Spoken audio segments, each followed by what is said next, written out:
Ascension, as I said, has started to warm up. They've gone back to their style. Rocky had a very much improved performance earlier today. And I want to see whether they can bring it back here, Dracos. And I want to see carry versus carry in the top lane spawn. I think Aatrox Urgot would be okay, but give me something even more aggressive in the hands of both these carry style top lanes. Yeah, I think you're going to get the carry versus the carry. I think that Wanda played one game of Ornn and kind of said, you know what, this champion sucks, I'm never playing it again kind of thing. Certainly wasn't the most impressive performance. And very interesting that G2 continually get these Akali bans thrown against them because it wasn't the most successful champion for Perkz, and I think that, you know, they have kind of learned their lessons about putting him more on a control style mage. So, like the way that G2 have been able to split up the map in their last couple of games, Ascension's going to have to get a comp that can force very hard if they're going to be successful in this one. We'll see exactly how it pans out. What is the final option going to be for now? Bans, a lot focused around the mid lane, the rise of the LeBlanc, taking off the board. I was going to say, I'd potentially get rid of Urgot. I just think Urgot is showing right now that it is incredibly strong. You know, always can trade it for something like an Aatrox, and you don't want to give over one power pick and not the other, but I just think that the teamfight presence of Urgot and the ability to really shred through frontliners and guarantee kills with executes is a massive factor that Aatrox, whilst being strong, doesn't seem to be able to keep up with at the moment.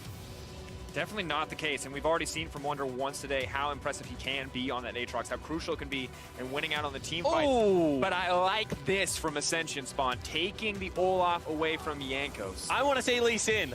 Lee Sin is historically a pretty good matchup into Olaf if you're able to find him and fight him. It's not going to be picked up this early in the draft, obviously, because we've only seen it once so far this World's play. Instead, they just secure themselves what has been probably the most successful bottom lane.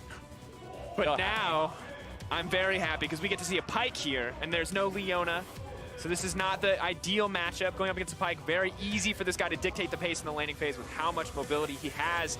And I'm worried about Hjarnan on Kai'Sa. Once again, G2 going back to putting a carry burden on the shoulders of their AD carries, which has historically been a very mixed bag. Yeah, it certainly has. I mean, at the same time, I think that you do have to have faith in Hjarnan at this stage of the tournament. His Jhin game did look better than his two carry performances, I will agree. However, he did soak up a lot of farm in the game versus Ascension when he was on the similar pick and able to come through in those final team fights. Talking about Pyke a little bit, we thought that, you know, with the priority being put on Tahm Kench, Braum, Alistar, we're going to actually see a little bit more of Pyke because he does have some good matchups in that trio. However, the counter picks have been there, and teams seem to have been taking him a little bit too early in the draft. I like the fact that they dropped Rich's priority here because Nixar is one of those AD carries that you can give him something like a Varus, leave him alone, and allow him to play the lane kind of 1v2, and give Rich windows to be able to play around G4's lane. Now, G4 is a player historically that will play super aggressive. In saying that, his Corki did look okay. So they do have scaling options. So I do think that, you know, potentially against Perkz, you roll the dice, you play the Assassin, and I want to see what matchup they give the mid laner because I think Rich and Lloyd can help him out this time around. When we look at the way the bottom lane is shaping up, This should be Varus. Yeah, Pyke will have a ton of freedom to roam because the Kai'Sa Alistar lane not known for hard pushing people under its tower. What is the choice going to be for Ascension? I mean, you can go even like safer, play something like an Ezreal. What the hell? Okay. Well, if you're going to go out swinging, I guess. Vayne now getting locked in from he says you want to go toe-to-toe in the late game duelist battle. Play something to leave the lane, says Spawn. Vayne is locked in. Okay. You know, we're going to take it in stride, Spawn, because if this Taliyah gets locked in, I'll be very surprised. Jankos, of course, exceptional in some early games, but for now it will be the Syndra locked in and handed over to Perkz in the mid lane. Definitely a proactive pick, one that can put a lot of kill pressure onto whatever G4 wants to pick up here. I wouldn't be all that surprised because Taliyah plus Alistar is actually pretty easy teamfight engage if Jankos is able to find the flanks that he needs to. Also farms at a similar pace. If Olaf ever gets on top of you, you die, but I think that's the exact same in nearly every Olaf matchup and should just be able to avoid him on Summoner's Rift at the same time. We'll see what Jankos can do. We've seen two shades of Jankos this year. Last time we saw him in the Taliyah, it was the one we're excited about, the good Jankos. Snowballing an early game against Schalke in a tiebreaker. Sadly, it was only the early game where he remained relevant, and he's going to need a little bit more than early game to go toe-to-toe with a late scaling Kassadin now on the lineup of Ascension. Yeah, and if this game goes past 40 minutes, and I don't often say this when Kai'Sa is on the other team, Ascension's lineup is intimidating to say the least. You know, if this is going to be thrower into tier, Kassadin just so much late game damage that we saw come out of GBM. Also a very solid laning phase picking up fleet footwork as a keystone mastery, so Perkz potentially not going to be able to bully out a lane. You know, Nixar on a Vayne, it's one of the highest damage 80 carries in the game. And there's certainly ways for them to be able to play around. I think the nervousness should come from what does the early game look like? You know, how are we able to get any priority? How are we able to get any pushes with a Vayne, with a Kassadin on the bottom side of the map, without a couple of cheeky Olaf axes? Some of these waves could just be perpetually stuck under turret. And with the playmaking potential on the opposite side of a Pyke to set up that bottom side of the map, do you have to constantly be scared of that Olaf Vayne? Because that Vayne gets 1 or 2 kills, it becomes a very different game spawn. But I think safe to say, neither of these teams drafted what we would have expected when we look at the previous matchups that they've had. Yeah, I think that, you know, G2's draft is a little bit more on point. You know, Syndra, as opposed to something like an Orianna, I can see it, and, you know, it fits perfectly into Perkz' wheelhouse. You know, Wonder's already played a couple of games on the Urgot. You know, we've seen Kai'Sa, we've seen Alistar. So I think their comp is actually pretty standard. You know, they've just gone with what's worked. On the flip side, I think that Ascension has just decided that, you know, we're going to go down playing our style of League of Legends. There's going to be some mechanical outplays. We're going to throw the kitchen sink at them one more time. We're going to staunch them off some waves, and we're going to start some brawls and just see what happens. I'm ready. I absolutely love the Southeast Asian style of League of Legends. This team from Thailand going to try to bring it home here in their final game. G2, seeing what they can do, seeing what they can put up here. Korean crowd rallying behind their favorite teams. Spawn, I know the late game. You've talked about 40 minutes. We're 40 minutes away from that. But for now, early game seems to be the focus. And I think we have to talk about where do these junglers go? Because I see a lot of lanes that a single kill outside of mid lane can change entirely. Yeah, and I think that, you know, there's kind of 2 ways that you play it. You either play towards the top side of the map, especially if you are G2, because that is a carry that you want to see excel. Wonder, when he has been able to generate leads, has looked impressive. Instead, they're going to go towards Perk. Get a little bit of damage down. Jankos going to trade some damage back. See, this is what we're talking about. Now, normally they wait till minute 4 or 5 before they start throwing. Before they start fighting. But if they want to start at minute 1, who am I to complain? So I was going to say, if G2 want to play towards the side of the map, I would expect it to be top lane. At the same time, we've already mentioned the fact that with Pyke Vayne, there is so much playmaking ability in the bottom lane of Ascension. And if Lloyd lands that first axe, if they're able to chain any of that CC, they will kill either of those members. So excited to see if Lloyd does get down there, help out Nixar, maybe flip the map and try and split it with this G2 lineup. For now, a bit of a patient start, though. What do each of the junglers want to do? A bit of a late start coming in for Jankos, actually on the bottom side of the map. He was keen to harass out. May just be a little bit behind on the Olaf. The Olaf, of course, not getting a leash and getting knocked pretty low by a little bit of Jankos harass, but not the end of the world for an Olaf whatsoever. And G4, actually feeling pretty confident in this lane phase, using that movement speed from the fleet footwork quite nicely to dodge some of those synergies. Yeah, and the second time we're going to see the Kassadin picked up, you know, the exact same Runes of Mastery choice that GBM went towards. The late game scaling is going to be there, so all you need to be able to do is get yourself through that early laning phase, and it doesn't look to be a problem right now for the Kassadin. So pressure is on Perkz. What can he do with this shelf priority that he's going to be able to generate? Can he push and help out Jankos on one of the sides of the map? Is he just content to go for the plays? Because last time we saw this, it was actually the LeBlanc leaving the lane, picking up 3 early kills, and still it did not matter. G4 now trading back. A lot of damage being thrown out by Perkz. Magic Shield not going to be too effective in that trade. He missed 2 creeps. Pressure in the mid lane from Perkz, I think unsurprising in the early game. How long can Kassadin hold out is always a better question in this lane. And how long will Perkz survive if Kassadin can hold out and get that level 6 under his belt? Well, it was actually G4 that experienced the flip side of this lane. So I like the fact that, you know, he obviously didn't enjoy playing against it all that much. So instead he says, you know what, I'm going to give it a crack. I'm historically one of the better assassin players in my region. And you can see the lane is actually going fine for him. It's hit the turret. It's going to bounce back slowly. He's got to teleport to be able to rejoin this wave if he wants to be able to do so. And he is farming absolutely fine. And really, for the first 20-odd minutes of the game, all Kassadin really wants to be able to do is secure farm before potentially moving to a side lane, potentially joining the team fight. So I think that, once again, the early proactiveness does have to be in G4, in G2's hands. And that's kind of the concern for me, because when we saw the Akali-Zillion matchup in one of G2's first matches on this stage where Perkz was neutralized by that pick from GBM, G2 struggled as a team. But with a little bit more push priority, a little bit less wave clear from the Kassadin, maybe Perkz can finally have that game where he is freed up to either make a bigger impact in his own lane or help someone else on the map. Yeah, and I think that means if we're talking heavily about the junglers, the mid laners, eyes will turn towards the junglers eventually, because they're going to be the two members of the teams that allow these mid laners the freedom to be able to do what they want to do. You know, either farm out, as actually Lloyd just wants to fight. Flashing forward, sidestepping there, it might be enough to kill Jankos. Jankos gonna have to flash over the wall. Where's the axe gonna go? That's the big question. The only thing on Jankos' mind, luckily, he gets that passive up and he walks right away. I mean, but that's massive for Lloyd, because now he's chunked him out of the jungle and has access to this mid lane, going to allow G4 to just be able to continue to farm, and that's what we said. Jungle is going to heavily impact this side of the map, and that was Jankos actually outplaying. Lloyd just flashed on him and he missed the flick point blank. Had to burn the summoner spells in response, and that's just the early game pressure that can come out of something like the Olaf. Have to respect it here, and Jankos has to be that much more scared because the Predator going to be off cooldown quite quickly. However, the flash for both these guys is going to take a little bit longer. Perkz for now poking at his opposition, knowing he has to play a little bit more safe in this laning phase and already running low on mana. No TP for him as there is for the Kassadin, but maybe can just push out here, get a good back, and try to keep the pressure up on this pre-6 Kassadin. The window does start to shrink though, and Perkz not hesitating to throw down a bit of harass, but the trades are just getting harder and harder as Kassadin gets more levels in that queue.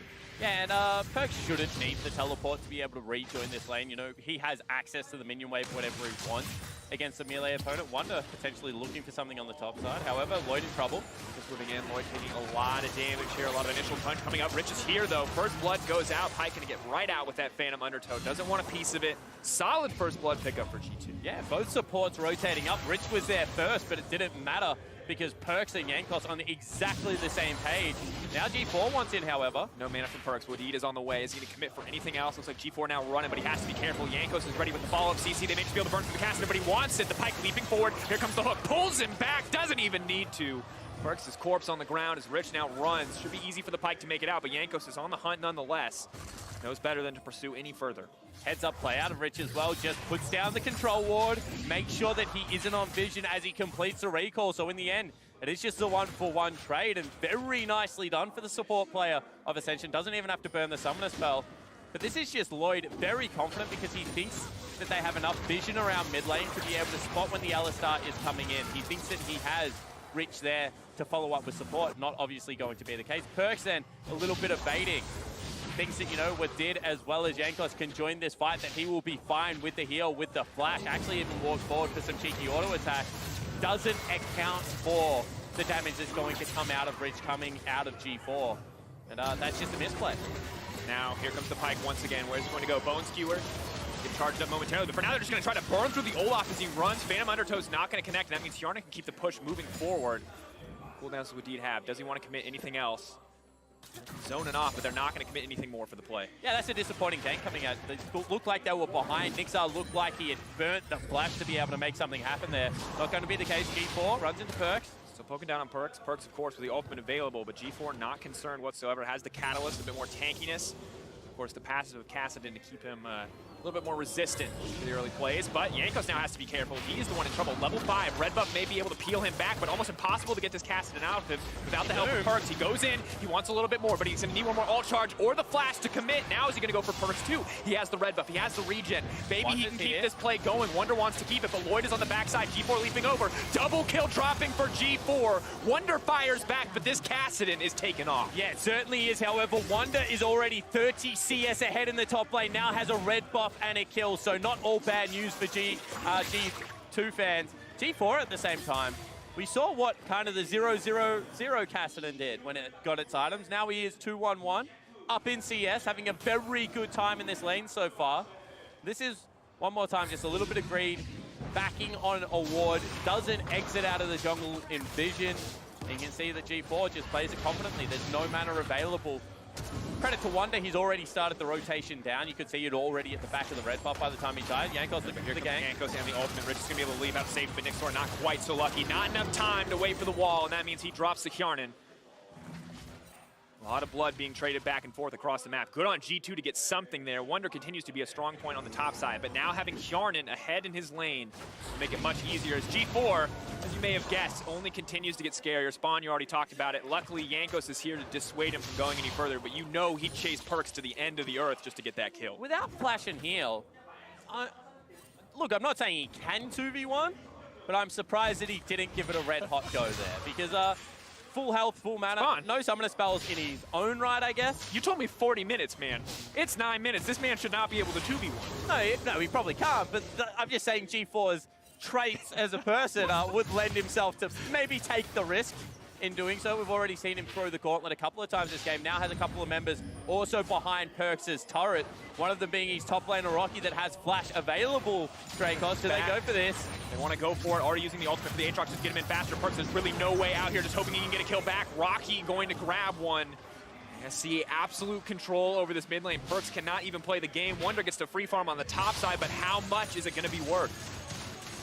This Cassidy is really starting to become a problem. When you don't even have push priority, when you can't force him out of lane, you're definitely not killing him with 2 magic damage users.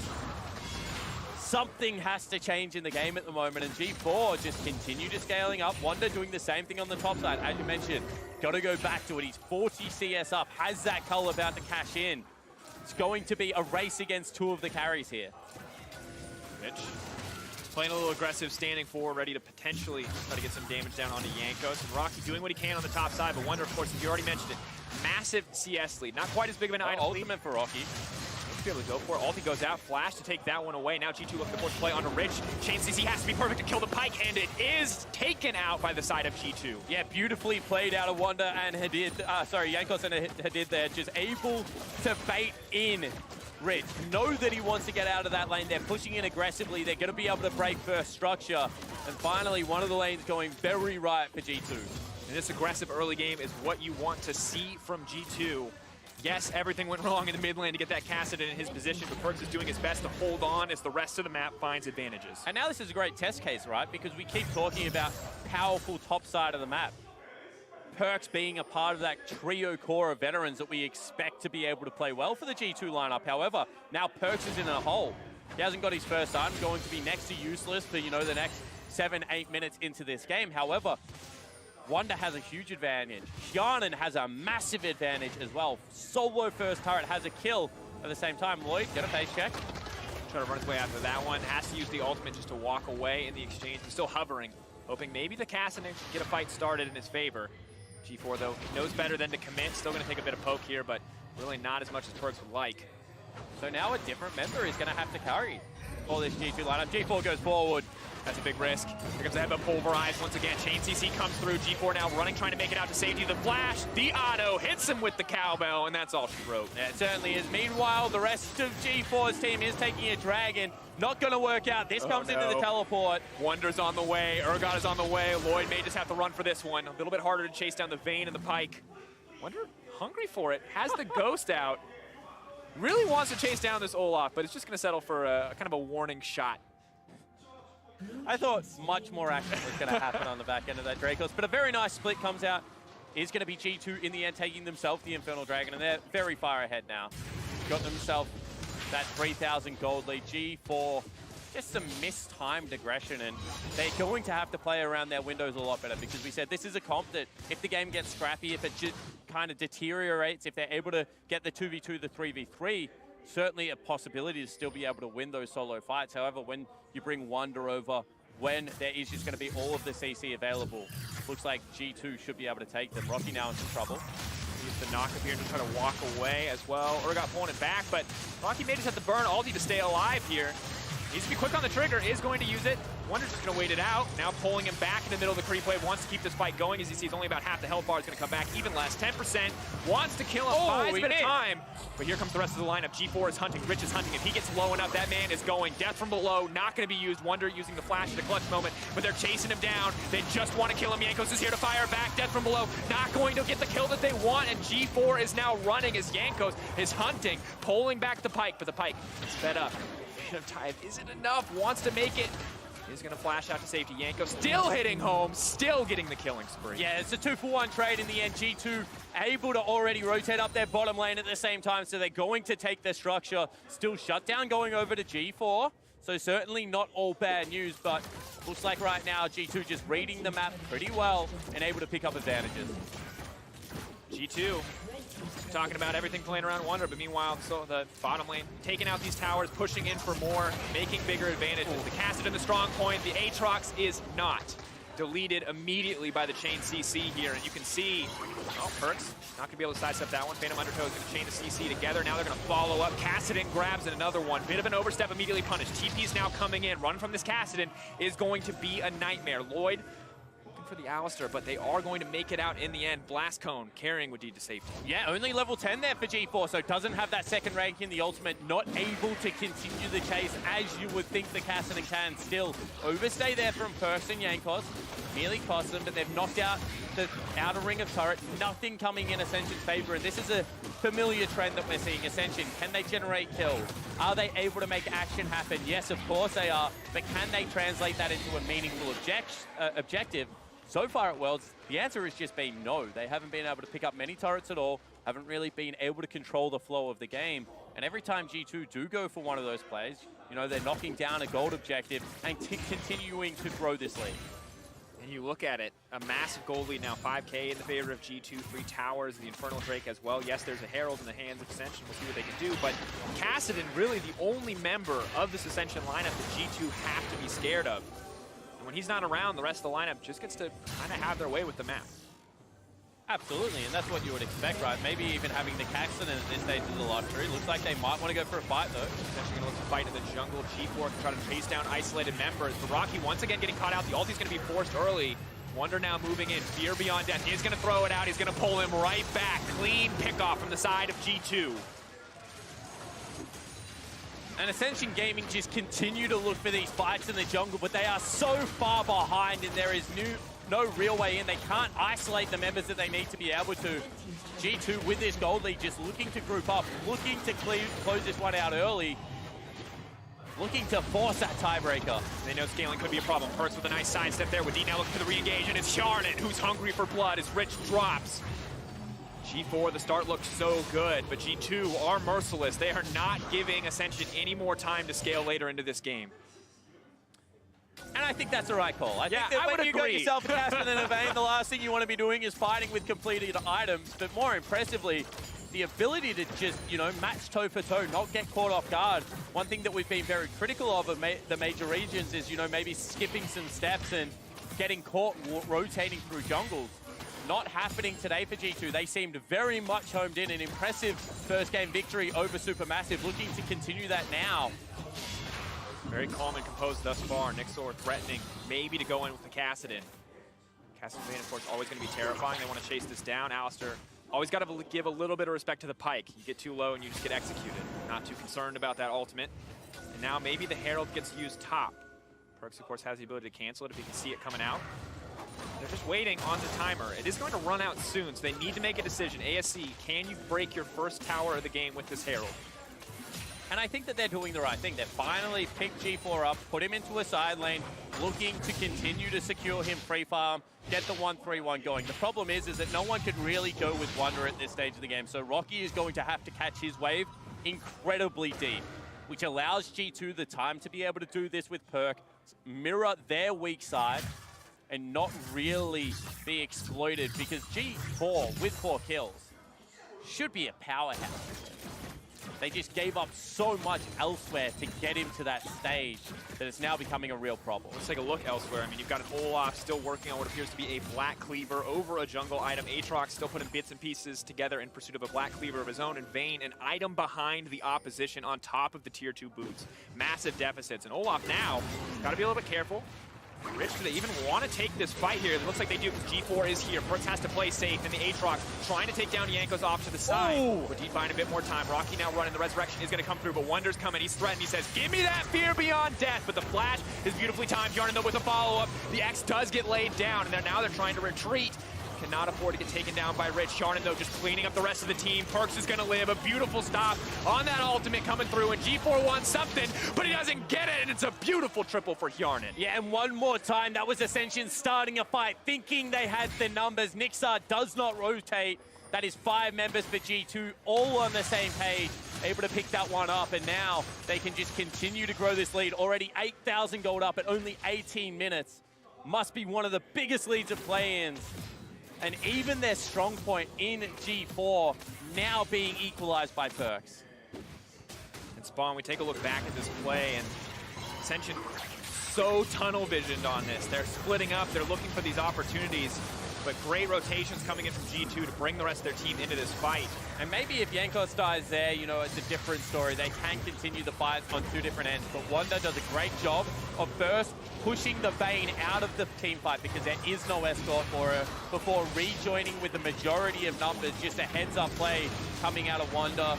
Good exhaust on the back end, but really the ability to just shepherd Nixar away, you know, get rid of that 80 carry, opened up a whole heap of space for G2 to be able to play around, and they just used it expertly. Beautiful performance from G2 in that fight, and kind of in skirmishes across this game outside of the few in the early game that Ascension were able to win. And now we check in, the gold lead just continues to grow for G2. 7K just about in their favor.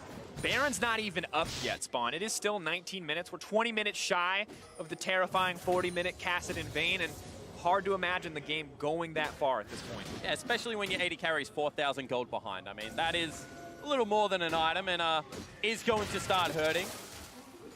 I think that the difference between day 1 and day 2 teams, you know, G2 looking a little bit sloppy day number 1, coming back in a massive way right now. Infinity, similar boat, just shows that the consistency at Worlds needs to be appreciated. We'll see whether they're able to continue this role, because sure, they have to throw out Ascension. We've already close out Ascension. We've already seen one massive comeback today from Infinity against EDG. G2 do not want something similar to happen. They go for the fight. Now running Blade of the Rune King means that Vayne could have chased there, but doesn't want to risk it. Wonder, you walk into those shotgun legs, you are gonna die. As soon as the CC missed, there was just so much turnaround potential from Wonder. G4 not able to defend turrets. One of Cassidon's main strengths in the mid game is he's split pushing. Well, against 4 members, you can't really do that, unfortunately.